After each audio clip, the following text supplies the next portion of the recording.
Danes v Pomurskem dnevniku. Mešani občutki zaradi migrantov. Sporazum ali tožba. Bezjaku 20 let in 8 mesecev. Pomgrad zaključil zahteven projekt. Vreme, jutri pretežno jasno.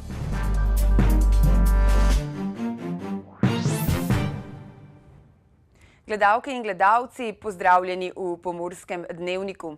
3 mesece zatem, ko je država s pomočjo razpisa iskala namestitvene kapacitete za begunce, ki so dobili azil v Sloveniji, so se v javnosti znašle lokacije stanovanj, v katerih bodo nameščeni. Eno izmed stanovanj je tudi v Gornji Radgoni, kjer ima lokalna skupnost zaradi tega mešane občutke. V tem bloku v Gornji Radgoni bo eno od stanovanj postalo dom za azilante, kar pa domačinom ni najbolj po godu. Jaz jih ne bi vzela, če mene gre pridem. Zakaj? Če jih Nemčijo neče imeti, zakaj bi jih mi? Mnoge azilanti ne motijo toliko, kot jih moti dejstvo, da bodo stanovanja opremljena povsem na novo. Tudi vse nova oprema in da se veliko v njih financira.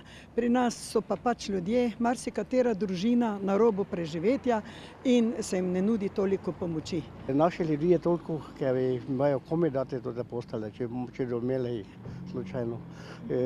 Naši ljudi, Slovencov je prek zadosta. Te težave se zaveda tudi radgonski župan, a kot pravi, vse le ni tako enoznačno. Veliko je takih, ki so potrebni pomoči, ampak vendarle, če smo vendarle neka urejena skupnost, kot upam, da Slovenija je, potem moramo znati poskrbeti tudi za koga, ki mu je še veliko huje kot tistim, ki so pri nas v težki situaciji, in to mislim, da migranti, ki smo jih nekako sprejeli pod našo streho so. Mnogi domačini tega majhnega mesteca ob meji bi zato azilante sprejeli z odprtimi rokami. Mene osebno pa nič ne moti. Nekje pač morajo biti. Nekje morajo biti, saj jih bojo že varovali. Pa mi se bomo varovali. Taki odzivi so po mnenju župana posledica neinformiranosti. Država namreč občine ni niti poklicala, da bi sporočila svoje namere. No, če sem zelo iskren o tem, po formalni plati ne vemo nič. Vse, kar se sliši tako ali drugače nekako pod mizo ali pa iz medijev. Res pa je, da jaz verjamem, da ni enostavno takrat, ko nekdo na nekem nivoju mora vendarle odločiti in da morda kdo je tudi koga spregleda, pa pozabi dati kak klic na lokalno skupnost, kar bi bilo dovolj. Torej, en sam telefon, pa bi mi vedeli, za kaj gre. Zdaj trenutno tako lahko kar zagotovo rečem, da po formalni plati o zgodbi, ki se te dni odvija, ne vemo nič. In to lokalno skupnost še najbolj moti. Da gre za stanovanje, ki ga zasebnik oddaja v najem, so tako izvedeli zgolj neuradno.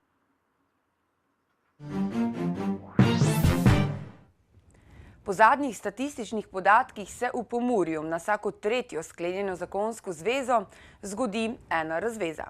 Podobna statistika velja tudi za Slovenijo, pri čemer pa se v širši Evropski uniji že na približno vsako 2. sklenjeno zakonsko zvezo zgodi ena razveza. Kadar pride do odločitve za razvezo, se posameznik ne znajde in ne ve, kakšni so sploh možni načini za razvezo zakonske zveze. Na naše vprašanja nam bo danes odgovoril Miran Vrbanič, pravni svetovalec pravne pisarne Pogodba 24. Lepo pozdravljeni. Lep pozdrav. Torej, če na začetku poveva, kakšne možnosti prenehanja zakonske zveze sploh pozna zakonodaja? Zakon tukaj loči prenehanje zakonske zveze s smrtjo enega zakonca, z razglasitvijo enega zakonca za mrtvega in z razvezo zakonske zveze.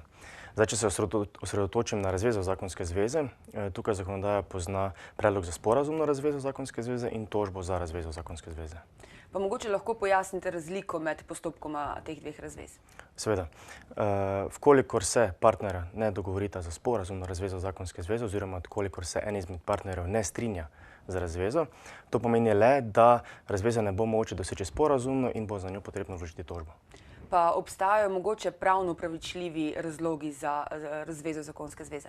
Tako kot zakonodaja določa pogoje za sklenitev zakonske zveze, določa tudi pogoje za razvezo zakonske zveze, pri čemer je tukaj zgolj en pogoj, in sicer gre za nevzdržnost zakonske zveze. V praksi se to utemeljuje s čustveno odtujenostjo, fizično ločenostjo, nepovezanostjo, potem tudi, oziroma žal tudi s fizičnim nasiljem. Kako pa je v tem postopku razveze z otroci? Potrebno je ločiti mladoletne in polnoletne otroke. Zdaj pri mladoletnih otrokih se ti v dani situaciji velikokrat oziroma najpogosteje delijo vzgojo, varstvo in preživljanje enemu izmed staršev, drugega starša se pa zaveže k plačevanju preživnine in pa k ureditvi stikov oziroma stiki se uredijo s tem staršem. Pri polnoletnih otrocih seveda to ni potrebno, je pa še vedno obveza preživljanja in sicer do 26. leta starosti, vkoliko se ta redno šola, pri čemer redno šolanje pomeni tudi izredni študij in pa morebitni maturitetni tečaj. Pa če se dotakneva še sporazumne razveze, zakonske zveze, o čem vse se morata zakonca sporazumeti? Torej, ker gre za predlog sporazumne razveze, zakonske zveze, sodišče presodi, ali sta se zakonca sporazumela oziroma dogovorila o vseh skupnih stvareh. Torej, o vzgoji, varstvu in preživljanju morebitnih mladoletnih otrok in ureditev stikov, o razdelitvi morebitnega skupnega premoženja, o tem, kdo ostane oziroma postane najemnik morebitnega skupnega stanovanja in o morebitnem preživljanju zakonca, ki nima sredstva za življenje, pa po lastni krivdi oziroma brez lastne krivde seveda ni zaposlen. Prav, najlepša hvala vam za te koristne informacije. Hvala vam. Senat Mariborskega sodišča je včeraj Vinceca Bezjaka obsodil na enotno kazen 20 let in 8 mesecev zapora za julijski umor sina v Sladkem Vrhu in nasilje v družini. Bezjak je sina umoril v stanju bistveno zmanjšane prištevnosti zaradi močne vinjenosti in možganske okvare. Bezjak sicer tudi po nekoliko spremenjeni obtožnici očitkov ni priznal. Njegov zagovornik po uradni dolžnosti pa je vztrajal, da mu ni mogoče očitati naklepa ali umora, pač pa kvečjemu kaznivo dejanje uboja, ki da je bil splet nesrečnih okoliščin. Bezjak je dobil tako 20 let zapora za umor ter 10 mesecev za nasilje v družini. Skupaj pa mu je sodišče izreklo enotno kazen 20 let in 8 mesecev zapora. Kot je v razsodbi utemeljila sodnica, je bilo ključno za odločitev pričanje partnerice umorjenega, ki ga je še podkrepil njegov mladoletni nečak. Hkrati je sodni senat odločil, da mora obsojeni do pravnomočnosti sodbe zaradi ponovitve nevarnosti ostati v priporu. Spomnimo, da je do tragičnega dogodka v Sladkem Vrhu prišlo 5. julija lani, ko je 63-letni Bezjak dvignil roko nad sina ter ga je pred očmi njegove partnerke in enega od mladoletnih vnukov umoril s kuhinjskim nožem. Nato je počakal na prihod policije. Družina se je v Sladki Vrh preselila pred leti, ko je sin kupil hišo. Slabi odnosi med očetom in sinom so se menda vlekli že iz otroštva, ki ga je umorjeni zaradi slabih odnosov s starši preživel pri starih starših v bližini Lenarta. Gradbeno podjetje Pomgrad je decembra zaključilo zahtevna gradbena dela na objektu hotela Mont v Slovenskih Goricah. Gradnja z vsemi pripravami vred je trajala slabih 9 mesecev. Skupna vrednost Pomgradovega dela investicije je znašala 3,5 milijona evrov. Šlo je za sodoben energetsko učinkovit hotel s 35 sobami in 5 apartmaji. Zaradi inovativne arhitekturne izvedbe in kratkega roka je bila gradnja zahtevna. Ta projekt je za podjetje Pomgrad izredno pomemben, saj si z njim obetajo možnosti za konkuriranje na hrvaškem trgu in novih naložb v turistične objekte. Arhitekturna zasnova novega hotela sledi oblikovalskemu konceptu obstoječe igralnice.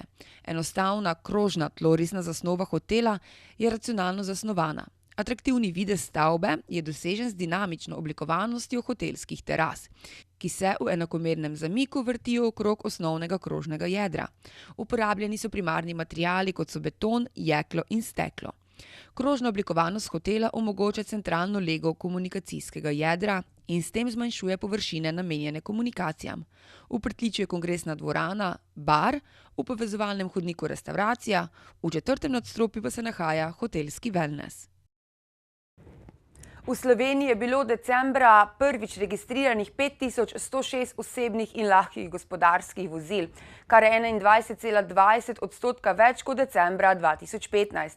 Med osebnimi vozili so prodali največ Renaultovih Clio, med gospodarskimi vozili pa sta bila na vrhu Renault in Volkswagen. Število prvič registriranih osebnih avtomobilov se je decembra na letni ravni zvišalo za 19% na 4078. Število prvič registriranih lahkih gospodarskih vozil pa se je zvišalo za 32% na 1028. Pri osebnih vozilih je bila novembra na vrhu blagovna znamka Renault. Za njo sta se uvrstila Volkswagen in Opel. Novembra so prodali največ Renaultovih Clio, Hyundaievih Tucsonov in Volkswagenovih Golfov. Lahkih gospodarskih vozil sta največ prodala Renault in Volkswagen, sledil jima je Citroën. Med električnimi in hibridnimi vozili je bilo prvič registriranih 38 vozil, medtem ko jih je bilo decembra leto prej 25. Med njimi so kupci največ zanimanja pokazali za Toyoto Yaris, BMW i3 in Toyoto CHR. Lani je bilo prvič registriranih 73.633 osebnih in lahkih gospodarskih vozil, kar je 10,06% več kot v letu 2015. Osebnih vozil je bilo prvič registriranih 63.674 ali 7,11% več, gospodarskih pa 9.059 oziroma 33,6% več. Spletni medij sobotainfo.com razkriva, katere besede so najbolj zaznamovale leto 2016. Naj vam namignemo, da ste besedo, ki je postala beseda leta, tudi sami izgovorili večkrat. Več torej na sobotainfo.com, mi pa si poglejmo še kratke novice.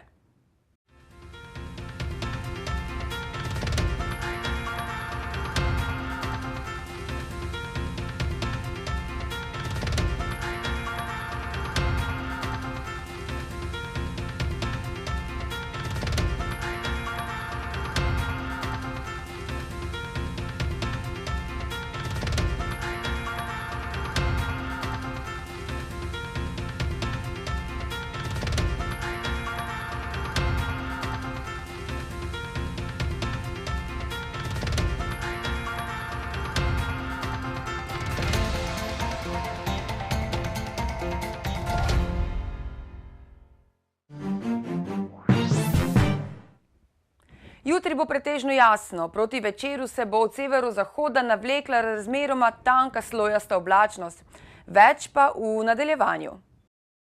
Danes smo imeli večinoma oblačen in hladen dan, s temperaturami okrog 6 stopinj pod ničlo.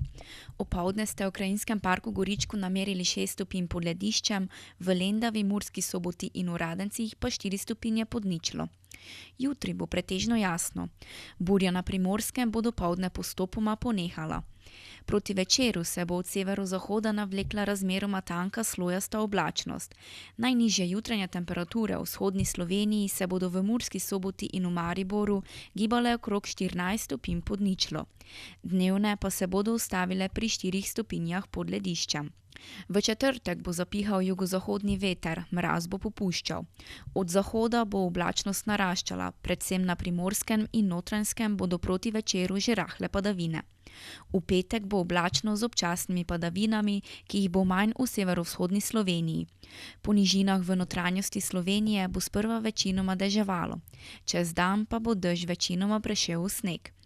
Temperature v naših krajih se bodo dopoldan gibale med -7 in stopinjo nad ničlo, dnevne pa med 2 in 4 stopinjami nad lediščem. Toliko smo vam pripravili v današnjem Pomurskem dnevniku. Več informacij najdete na www.tvideja.si. Z nami pa bodite tudi jutri. Nasvidenje.